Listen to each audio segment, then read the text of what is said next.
Sorry, I have to be on mute, Yeah. but I will be listening. Okay. So I started the recording. We are ready to go. Welcome, Delaney. And we're Hello, we're gonna talk a little about communicating beyond words and whatever else people would like to go beyond. So I invited you because I find you fun to play with. my selfish reason. And also in this space of that is between the words, where we have played together, of perceiving so many other things than just what people say or what we say, and expanding our consciousness from that. I think it was 10 months or something. I participated in different classes where you were, first with Corey, and Glenn Shepherd showed up as a guest and took us for a ride. And then you went on Telepathy 101 and Telepathy 202. We went advanced. And it's amazing how my life changed from this. I had no idea that I could communicate without words when you guys started out.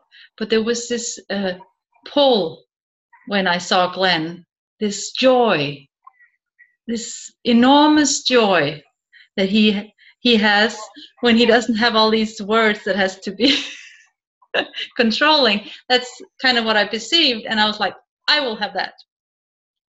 So how did it start for you, and how did you get to this, invite us to this space? Well,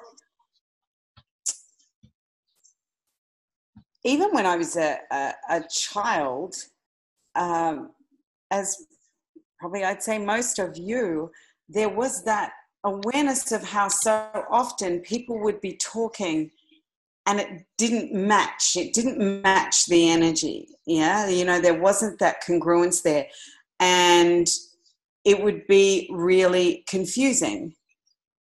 And so even from those early years, there were things going on with telepathic communication.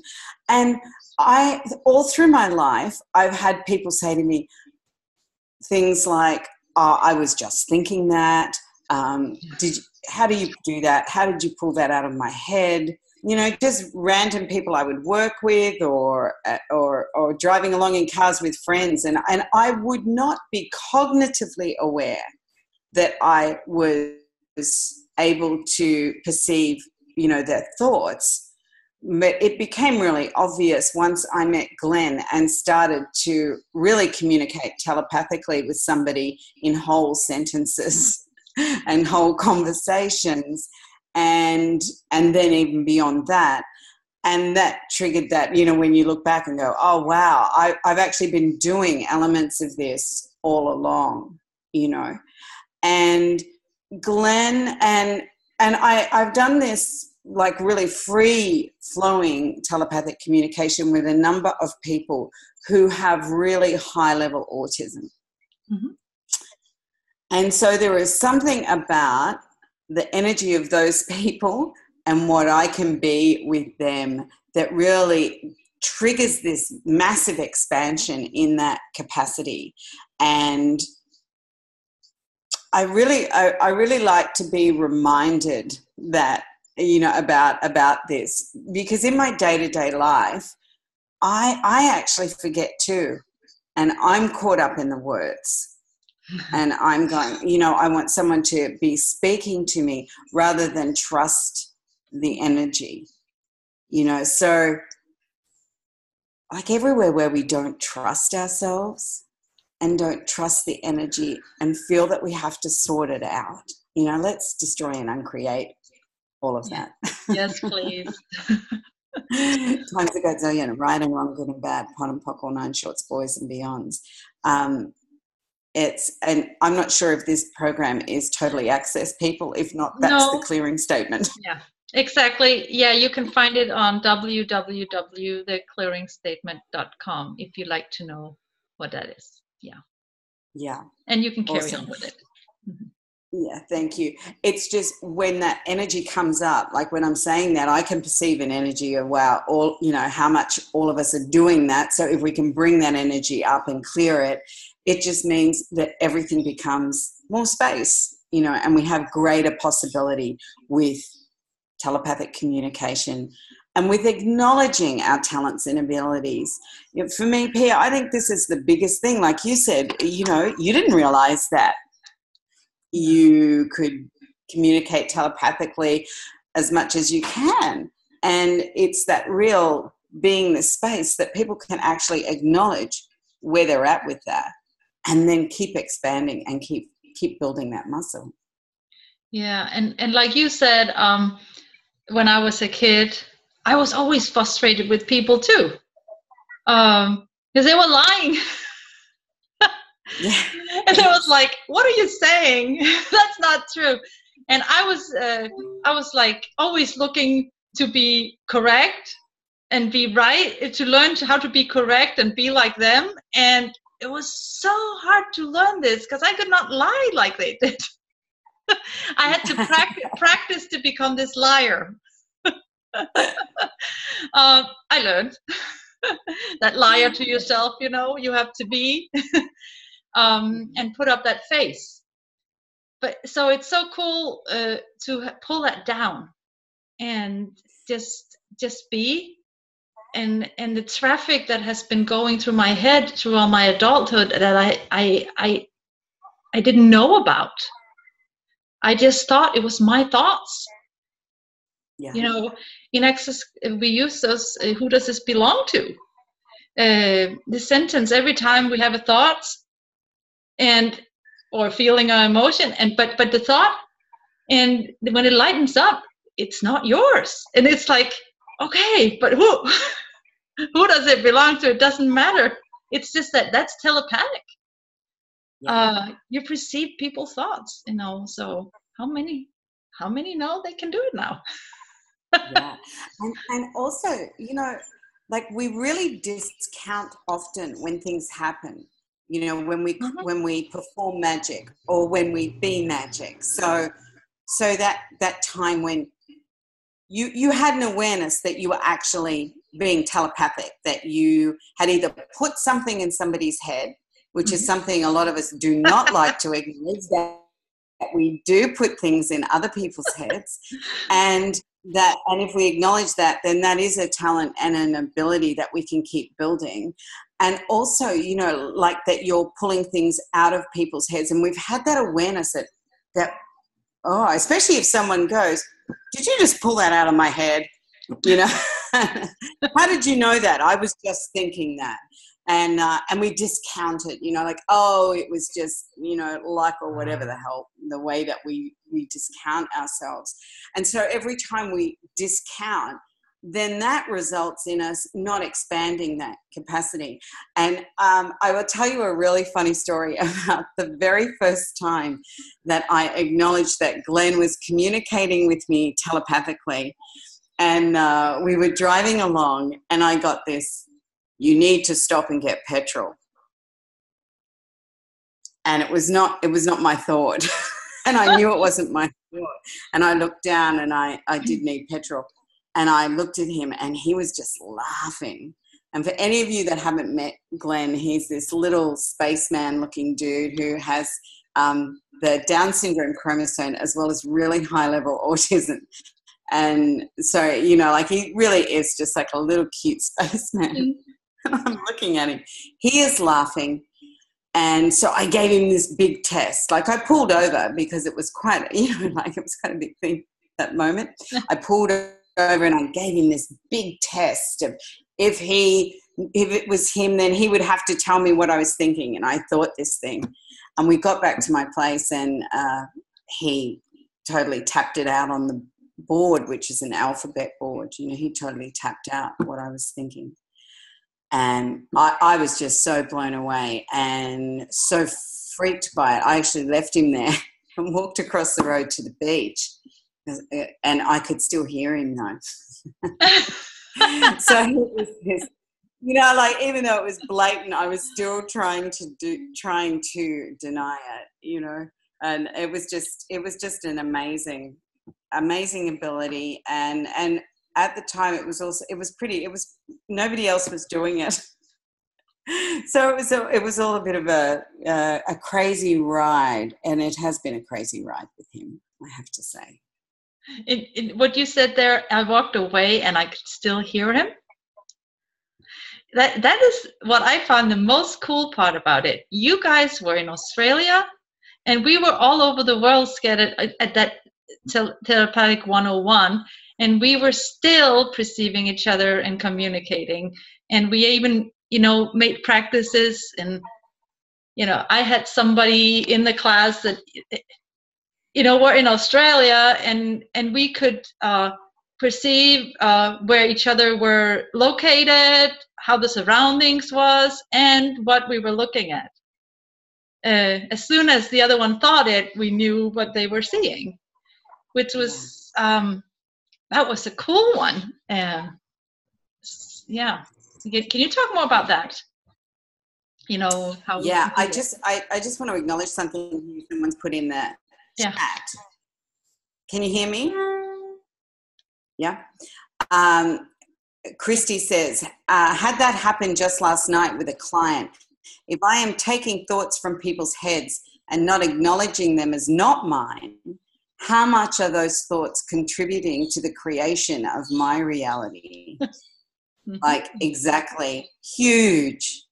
You know, like when we're at the effect of all these thoughts and all these things that have nothing to do with us so much of every day, you know. So everywhere that we're not willing and not acknowledging that we can perceive, know, be, and receive information and know when it's not ours, know when those thoughts are not ours, let's destroy and uncreate everything that doesn't allow us. Yes. Yeah. To have that awareness. Times a godzillion. Right and wrong, good and bad. Pot and pock, all nine, shorts, boys, and beyonds. There's what you were talking about, Pia. There's I will have to get his name again. It's just gone out of my head. But I was reading about a guy who, it's really interesting, even in, you know, some of those undercover operations like the CIA and stuff, where they have trained people to do that remote location stuff. Yeah. And this guy who began working with people, he didn't have that capacity, but working with people actually developed that capacity. You know, it opened it up for him. He didn't know how to do it when he started. This was in, you know, some undercover thing, but he actually developed that ability to see remotely. And it really is just that willingness to practice it and to be willing to blow it and be willing to be wrong. Mm-hmm. Yeah. You know, and I've always been fascinated about this, how we will stop ourselves doing things because we don't know how to do them, and we don't want to be seen as wrong or make a mistake. And if you look at, you know, like when a baby's learning to walk, they stand up, they fall, they crawl, they have to, they move, they, you know, like they just do whatever they need to do without a point of view about whether they've got it perfect or not. So, you know, like that's another thing, is perfectionism and having to get it right and to not be seen to be wrong. You know, like you were saying before, Pia, how you were really looking at how you had to be right. You had to train yourself to lie. You had to do whatever you had to do to fit in, to be right, because that's what's valued in this reality. Mm-hmm. And so everywhere that we still continue to think that we have to be right and we have to know everything before we can actually move and choose to do something, can we destroy and uncreate that? times a godzillion, right and wrong, good and bad, pot and pock, all nine shorts, boys and beyonds. That was a semi-naked Richard walking by. I know. I was just going to say, this is great. It's a bonus week. We get to have fun. Come back and walk through again, Richard. Yes.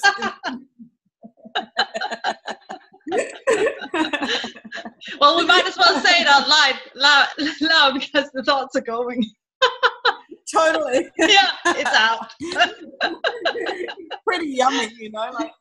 Hi, Richard. We'll say hi to you. No, he doesn't want to. He's trying to sneak by, not succeeding. Yeah, I know.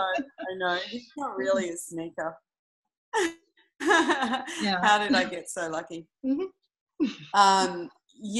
So can we just do a clearing too around this perfectionism?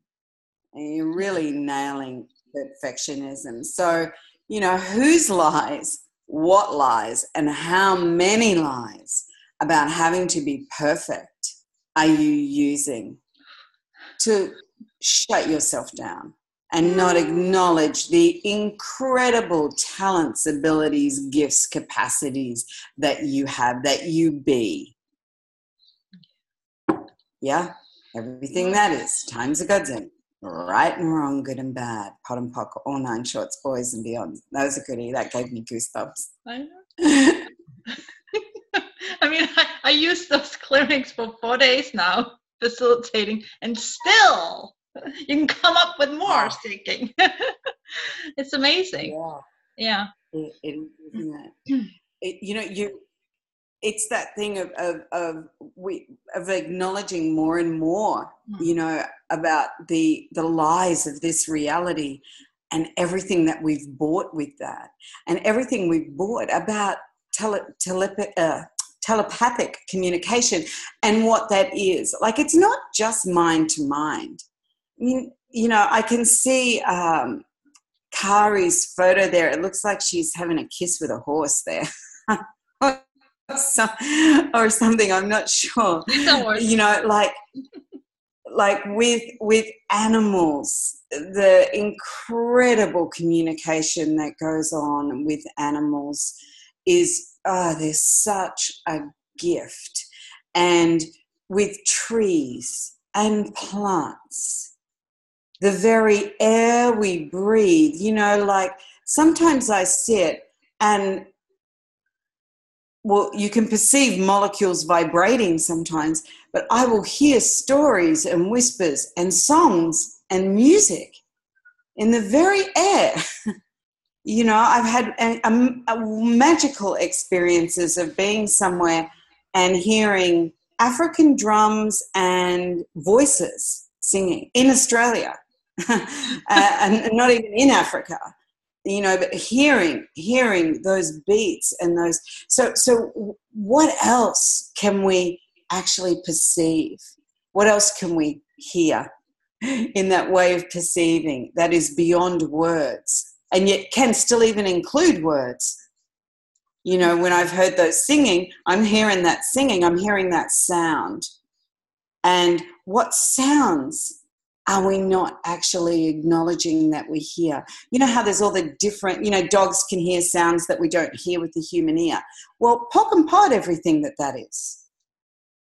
Who says we can't? Who says we can't perceive that if we're willing to actually expand our reality and not be in the reality of anybody else? Not be in the reality that is the dominant paradigm here on planet Earth. We're changing that, though. We're really changing that dominant paradigm. But to have your reality, and what that includes is whatever you know. And, you don't have to fit in with everybody else with all of this. And you don't have to go into judgment or presumption about something. What if you were willing to have information come to you and have no point of view about it? Yeah. Because sometimes, I think they're thinking this. And you can bet your life if you're thinking that they're thinking this, there's probably a degree of projection and conclusion There. Yeah, it's that real, like, keep lightening up about it, and just keep going. And any of you who are mothers, I in this lifetime, I'm not a physical mother of anyone, but any of you who are mothers and dads too, you've experienced telepathic communication with your child. There is absolutely no doubt. And if you have an animal or have had an animal in your life, then you've experienced and you've done telepathic communication. Yes, it's like when we know what they would like, that is the communication. It's like we know before they stand at the ball that you want to go put food in the ball. Something like that.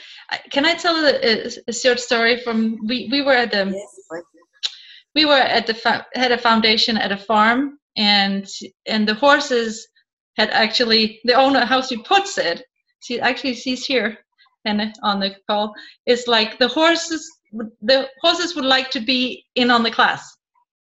Yeah.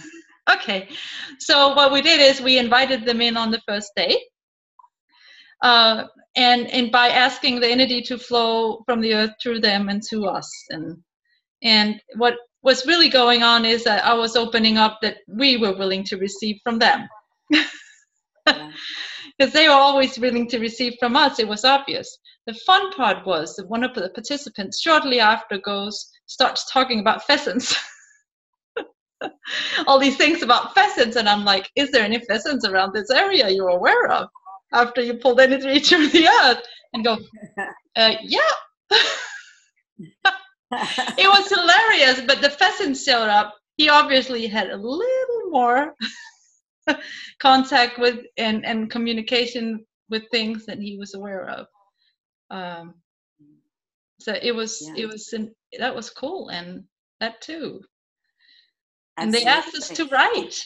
I mean, they didn't want to have any body processes. Like, everybody was looking at, nobody was saying anything, and they're like, I just feel like writing. Everybody was feeling like writing, even though they didn't ride horses.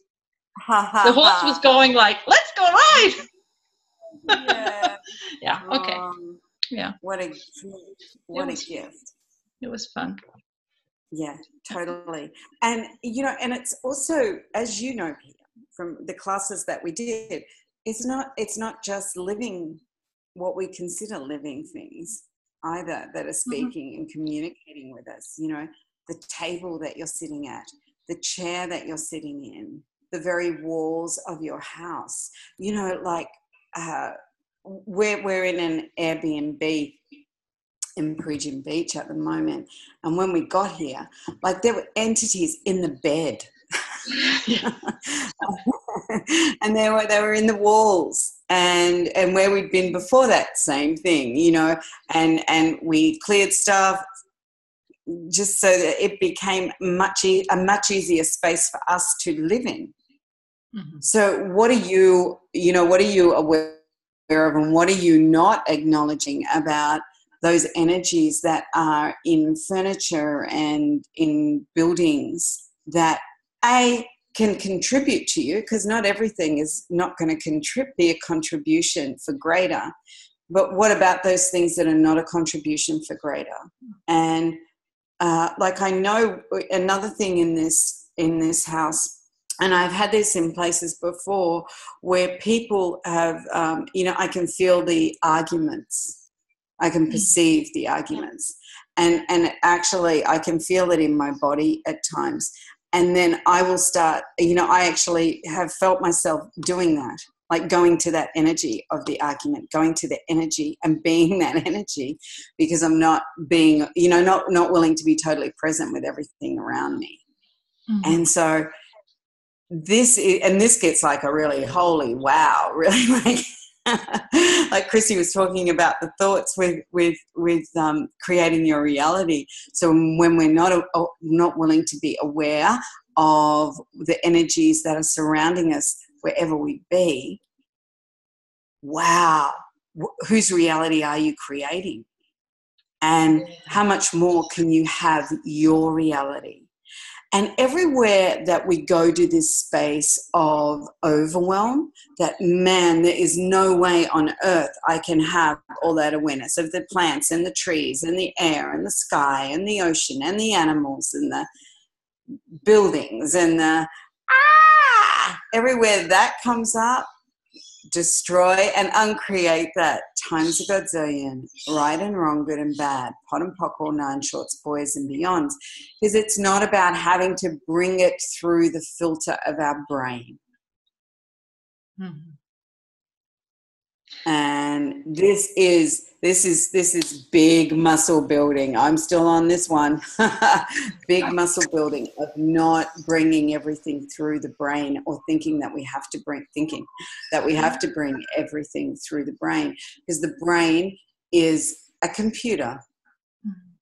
It's an organic. It's amazing. It's amazing. You know, like, it has these systems that run our body where we don't even have to think about it.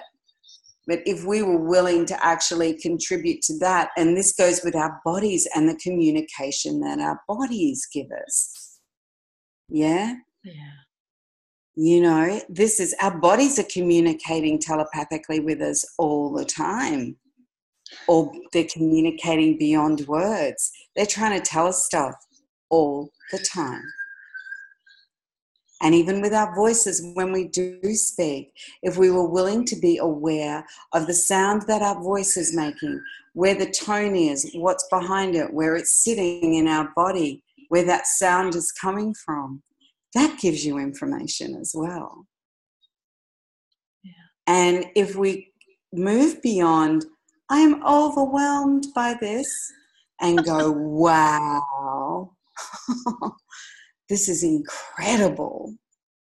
This is what a life's work this is, you know, to continue on this journey and this gift of this body, on the gift of this, and with the gift of this planet and everything that is here, to explore and expand our own capacities for operating beyond anything that anybody has ever told us is possible before, apart from a few people.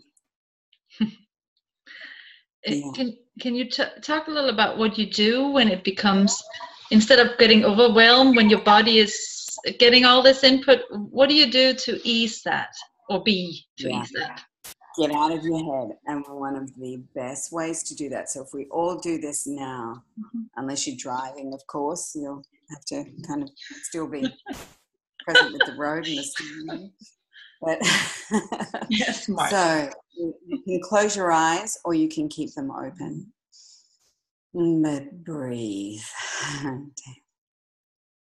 Pull breath into your body. Release it. And connect with your body. Like, touch your body somewhere. Put your face in your hands. Say thank you to your body. Say sorry to your body for all the ignoring that goes on. And expand out 500,000 miles, kilometers in every direction. Above, below, to the sides, in front, behind. Just keep expanding out. And if you're thinking, oh, I'm no good at this, pock and pod that. Yes, you are. Your being has already got there. Your being is already out there. Now allow yourself to perceive that space that's in your body now. And breathe.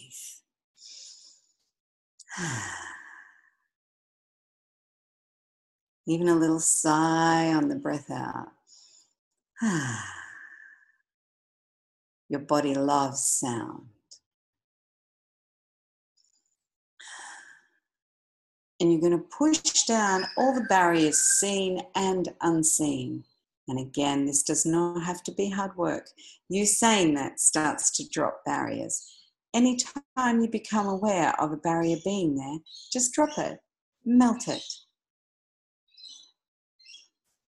and keep expanding. If you become aware that you're kind of in your head, or your forehead is kind of screwing up, your eyes are a bit squinty, or you're kind of looking in or down, just expand out again.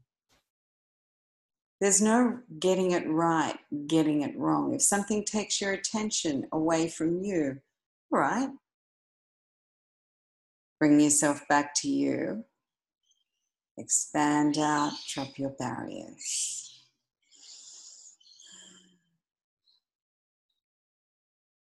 And now we're going to pull energy. Stay expanded and pull energy from all directions. We're inviting the planet to be a part of this. If it helps, you can drop a cord right down into the center of the planet. And keep pulling energy and expanding. Pulling energy from every direction through your body, not just into it and holding it, through your body, from the front to the back to the front, side to side, above, below, pulling energy all through you. Allow it to undo some of the kinks. You know, and if your body wants you to wiggle its shoulders or toes or lift its heels or move, please do that. This is not like a Buddhist monastery where you are not allowed to move and I'm going to come along with a big stick and whack you. This is a space for your body to have joy. Yeah, for your body to be joy, for you and your body to commune. And just from this, do you perceive more space in your head, more space in your body? Yeah? Do we have some yeses there? Yes. They're nodding. Everybody's nodding. Right. Yes, absolutely. Yeah, wonderful. Wonderful. It's such a beautiful exercise. It really changes everything. And the more that you practice this, the more that you can actually be it with greater speed as well, and be it more for more periods of time. You know, because so often we're just not present with our bodies. You know, so often we're off somewhere else, or we're over here, or we're walking beside it rather than totally with it. You know, and we're not inside our bodies. We're these big beings. That's why we expand out, because energetically, to shove ourselves inside this body, that's where a lot of this comes from as well. You've got thoughts, feelings, emotions, stuff that's going on with the planet. You have that too. You have that awareness is going on long distance away. Yeah. And so all of that going on, if you've got your being squished in here, then that makes it harder. If you're escaping and not being present with your body, that makes it harder. If you become one with your body, if you commune with your body and allow the being to be big and the body to be inside, it's amazing the difference that it brings to you. This is really funny. As soon as you started describing getting And with that smaller, yeah. you froze in that, and as soon as you went and talked about this big, you started moving again. So this is what contraction do to you. Freeze. Oh, that was hilarious. Okay, sidebar. Exactly, and we that it's like overload. Can I ask something? Yes. Hello. Yeah, my name is Jette Carla, and I'm a therapist working with the bodies of beings that have very heavy-duty autism. And I have about 14 clients that have not the spoken language. And when I start with the first 6 beings, they are also very damaged from alcohol, damage from when they was born, and drug and abuse of some kinds. And in the beginning, I could communicate with them telepathic, but now I'm much more aware about what I'm doing with the energy. So we are speaking the energy language together. But it's like they are like I have no response with words in my head anymore. But I can see in their eyes, and I can feel the energy from them that we are together. And now I'm working with the 6 new persons I'm going through, and I love it so much. I love it so much because what's going on in the places where they live is the people that is taking care of them is having a lot of neurologic know-how about the brain, how it's functioning. So now they really find out how important my work is to touch them. And I got one special lady. She's so special. She don't want me to touch her. I can. She got like 2 meters where I cannot come to her. But I can. I use the SOP energy with her, and some singing balls. And now she's playing with 2 things on the singing balls. And when she stop it, and then she are craving the energy. But I can now see how long I've been working with those people for 3 years now, and I can see how long. Because sometimes I really get frustrating because one of them is swirling around all the time. But I'm together with her, and it's okay. And I always come where they want me to come. So if they don't want me, I leave. But Yeah. they like to be together with me. But there's no words from them. It was only very, very few words. Yeah, that's Yeah. that's great. You know, like that's telepathic communication. It doesn't have to be words. That's why. Okay. That's why we put beyond words, and that's why we Yeah. created that, because Glenn and I went communicating beyond words quite a while back, where because it used to be on an alphabet board and it would be the trigger.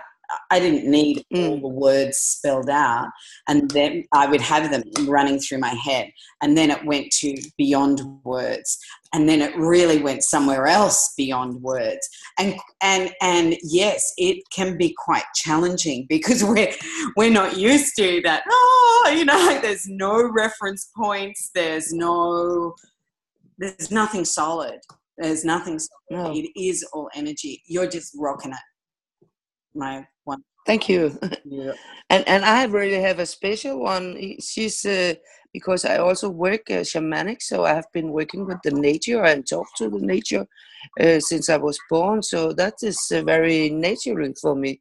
But one day she was showing me. She took it from inside here. She took like a big.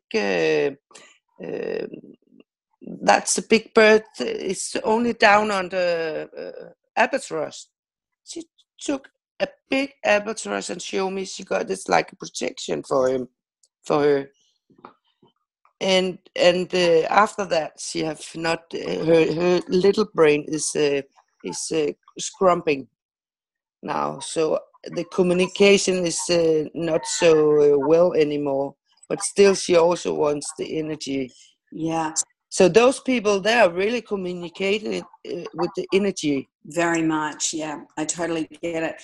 And I ask you, like, what else is possible with your capacities, with changing neural pathways in the brain, that you can now exponentialize, that you can speed things up, that you can be even more than you've been up till now, and please use that expanding out and pulling energy through you in all directions, through you, so that you are really vibrant, and that you have that that it's like cleansing of everything, and keep rejuvenating you, keep rejuvenating your body, keep rejuvenating all the cells and your own neural pathways. We did a lot with in the telepathy 202, we ended up doing a lot with neural pathways, and it was phenomenal. Like with Glenn, I saw him change, even like, because his autism very high, very high, and he started to give eye contact to people like he didn't do before. Like he started doing all of these things that were like, wow, because he's 38 as well. So it was just so potent to be working in that way with those pathways. And you've obviously got you have a talent and an ability with that already that you're aware of, and I just get the energy that you can really explode this. Yes, I got a little idea, and I can feel it. Maybe in about 2 years, I'm standing to tell the neurologic about using the energy instead of trying to understand in other ways around. Yeah. And, what energy, space, and consciousness can we all be, and our bodies be, to contribute to that happening way quicker? Mm-hmm. Yes, and there's no prediction on that. It doesn't matter. It can take 50 years. Who cares? But, let's know. Yeah. What can we contribute to actually have that explode? Thank you so much for talking. Oh, thank you to you, because I really, when I saw you was doing this, I think because I don't know anybody else doing this in Denmark. So I'm really have been looking forward to this night. Well, so thank you a lot for you. I'm very happy. And Richard and I, we're probably still going to come to Europe in May, and we may spend a few months. So we may get up to your part of the world as well. Yeah. Thank you. Awesome. We do have a question in the group here.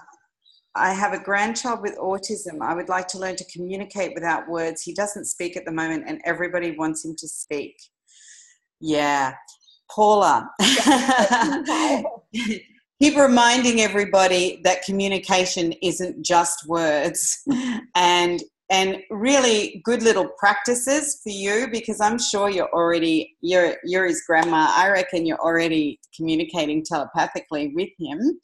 And so if you can just start to really be that energy and space with him, and when you get, oh, he needs a drink, rather than thinking it's you going, oh, I've just thought he needs a drink, would you start to acknowledge that it's him saying, wow, yeah, I need a drink. And once you start to acknowledge that and start to acknowledge different things, and you can verbally speak with him about acknowledging that too, and you can tell him, I'm sorry, I'm slow, okay, so just work with me and I will get better at this. Like, just trust you, acknowledge it, keep moving forward with him. And what everybody else does, that's their business, but you can remind them that there is much more to communication than just words. Yeah. And that may allow him to be a space that if he wants to speak, he'll speak.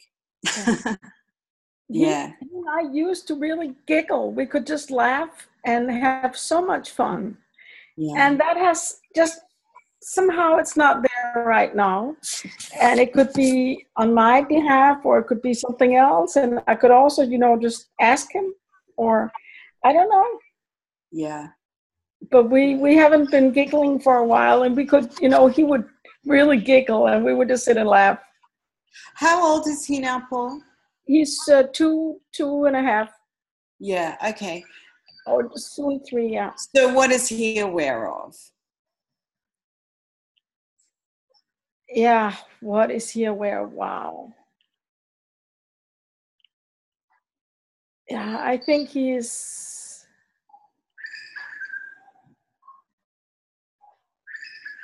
aware of the differences between, the way the world functions, that and I think it's like he doesn't know how to really communicate with the world in some way, or he doesn't know how to have influence.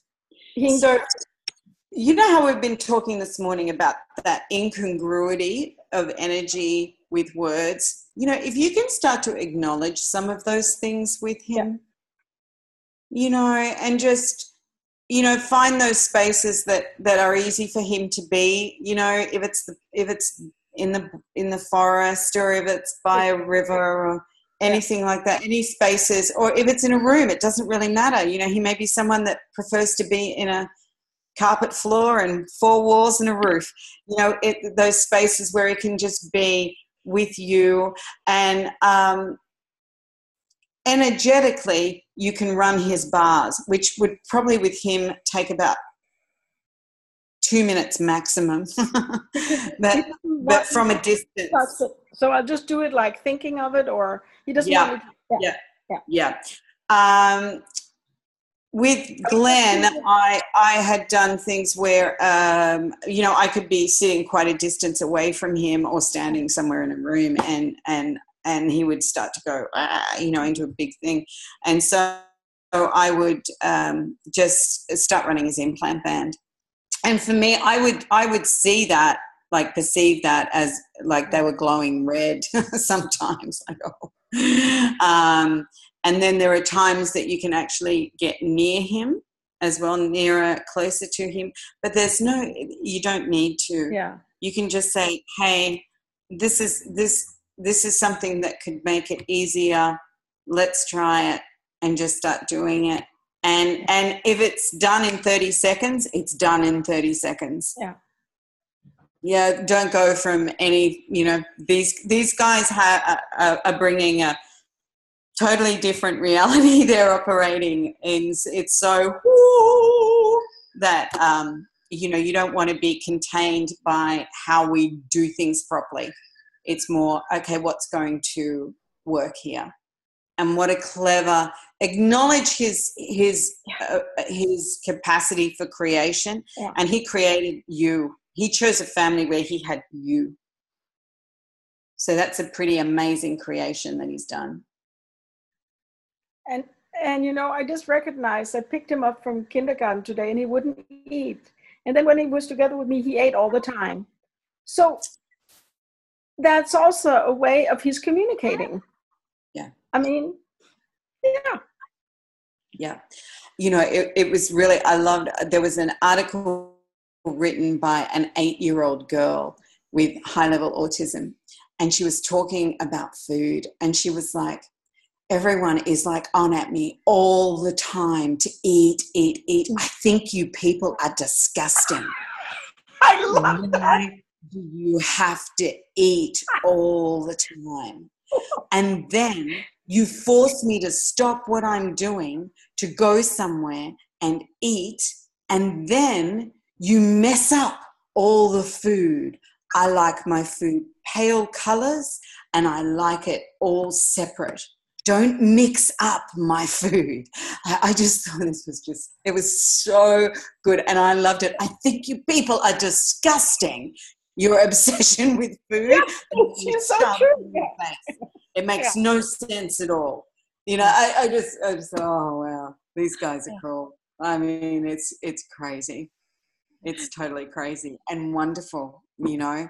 And Yeah. but just start to speak, you know, and that's when words can be useful, because it helps you to actually be in a space where, okay, I'm giving him this information. And he may not need everything spoken, but sometimes they do too. Sometimes they want to hear something, just like sometimes we want to hear. Like, it's not about negating. It's not about, oh, right, well, the spoken word, that's it. We've got to move away from it. No, you know, it's about acknowledging. Consciousness includes everything. And we all know the power of the spoken word or sung word. The power of words is incredible. It can move us. It can change the way we think. It can change the way we act. It can make us aware of things that we were not aware of before. And so let's not throw the baby out with the bathwater. It's about what would it be like if we are operating from awareness with what we speak. You know, and this is something with sound and that I'm really getting well. I've done a lot of it in the past, and I left it behind, and I'm bringing it back in. And this relationship I'm in, it's the first time since I found access and jumped on this consciousness journey that I have actually lived with a person. I, by choice, did not have a relationship for 7 years, and I lived alone. So it's a really big change. And we were talking yesterday, and it really gave me this awareness of I have to be, well, I don't have to, I'm choosing to be way more present with the tone of my voice and how I'm speaking all the time. Because it's very easy to just like, snap, just, and I'm not even talking about yelling, I'm just talking about not having kindness and not being present in every word spoken. Like, what would it be like if it was like that? And not that we can't be naughty and say things that are naughty, and not that we can't, you know, it's not about that. It's just about that being present. How much more effective would our naughtiness be? And if we do yell and snap and it's with awareness of what it's creating, then how useful will that be? Because sometimes even, you know, like with your grandson, then they have awareness, they have all of this, and they can be they are manipulators of magnitude, and they can be total shits. You know, like this, just like all of us.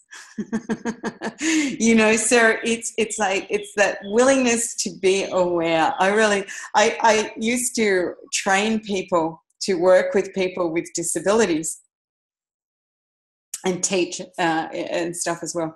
And I would horrify because I also did it they're called TAFE colleges here. They're like a community college. It's between high school and university, you know, more your trades college. And I would horrify them because I had worked for years. I brought people out of institutions. I did all that. So I had I knew that you were not going to like every person you worked with. You were not, you know, and that people with disabilities were not childlike angels, that they were manipulators of magnitude, and they could be asses and lazy and all these things, because, you know, like, it wasn't being taught like that. It was being taught that, you know, sort of in that backlash of, God, they've been treated so badly and locked down. You have to be real as well, you know, and when we're willing to be that, then we can actually look at what's being created by us in the equation as well. If we're going to separate and angelize anybody, or well, it's just separating, really. And any separation is destruction of some degree. I love you guys. And he is just incredible what I learned from him. Yeah. Just incredible. Yeah. so often they are just willing to be this space, and they're not cognitizing, and they're not going, oh, I really want grandma to know this. They're actually just willing to be this space that if we're willing to be in communion, that space opens it up for us. It's a space that we can access as well. Oh, look at that puppy dog too. So, what a gift. Yeah. And what a gift you are. What a gift you all are. Yeah, thank you so much. It's just a huge gift to have you here. Yeah. Thank you. And thanks, Pia, for organizing this. Well, I will have to see if you could stop by Denmark, huh? Oh, yeah, definitely. We'll talk about that. I haven't been. I did. I've been to Copenhagen. For about 2.5, 3 years, I was on host teams for Gary and Dane's classes. And I came to Copenhagen for an advanced body class. Yeah. The first abuse hold class, I think it was. Mm-hmm. And the 9 trannies too, I came for. And I need to come back there because I did not see your country. I did not experience it. I just worked, flew in, worked, flew out, and which was devastating for me because I love roller coasters. And in Copenhagen, you got one right in the middle of town, for goodness sake, that I didn't even get to. You can go on the roller coaster tour of Europe. Yeah. You should come. You should come, Delaney. It's a beautiful city. Yeah, I will do. I will. Did I meet you there at any of those classes? I'm sure you met Susanne. She's in the bookshop every time. Yeah, I've been there. Mm-hmm. I met you at the 9 trannies. Yes, yeah, I recognize your face. Yeah. When I'm not having the flu. It just took me a little while. Yeah, it's okay. All right, well, we'll talk about what we can create there and have some fun. Mm-hmm. So if they want to explore more of what you and Glenn do, where can they go? Or what you already did? Can they get some of the stuff that's already been? Or? Yeah, absolutely. There's sites with telepathy101.com, telepathy202.com. And I would say if maybe, Pia, if you could send me their email, I can send them some information. If they want to keep in contact, they can. If not, they don't have to either. Exactly. So that would be you guys, because I don't have their email. If you would like it, send it in a personal message, and I will pass it on to Delaney. Please, yes, that would be wonderful. Yes, this is Delaney is this is interviews like yours we have on this Access Consciousness Nordic site as to give input to people instead of just all class posting, to use these tools and show up. And this is where it's going to be posted. So people can go in there and look and be inspired. And you can, of course, put it out wherever you like to do. Yeah, that's fantastic. Yeah, I will certainly post it around. And I've just put my email address there, my accessconsciousness.com one. So if anyone wants to write to me, you can. And great idea about the recording. We will certainly be passing that around, won't we? Yep. Yeah. I will make sure. Yeah. Thank you so much, Mia. Mm-hmm. What a way to start the day. Thank you all so much. What a beautiful energy we've created. And thank you, Delaney, for getting up early to talk to us today. Thank you. Tell Glenn hi.